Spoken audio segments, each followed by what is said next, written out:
Today, President Obama began his three-country tour of Africa, starting here in Dakar, the capital of Senegal.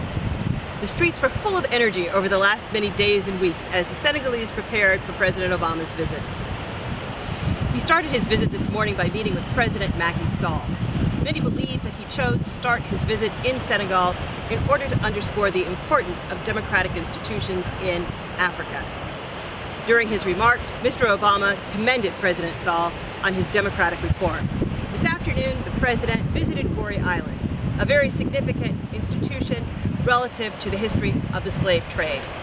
There, Mr. Obama and Mrs. Obama and the first family toured the quarters that slaves were held in prior to being pushed through the door of no return, through which African American ancestors walked across planks onto ships that carried them to the New World.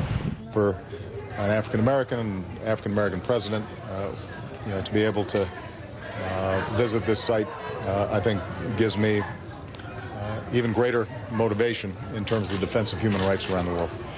Mrs. Obama also had her agenda here in Senegal and today met with students at the Martin Luther King Middle School. There she encouraged the students to do well in their studies and commended them for the hard work that they have demonstrated towards improving their lot in life. Tomorrow, the president will meet with leaders from the public and private sectors relative to agriculture.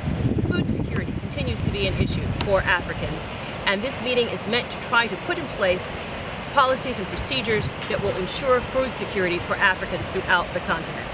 And then Mr. Obama moves on to Johannesburg, where we will continue with our coverage. I am Teresa Clark for Africa.com. Please come to visit Africa.com at www.africa.com for additional information about the President's historic visit to Africa.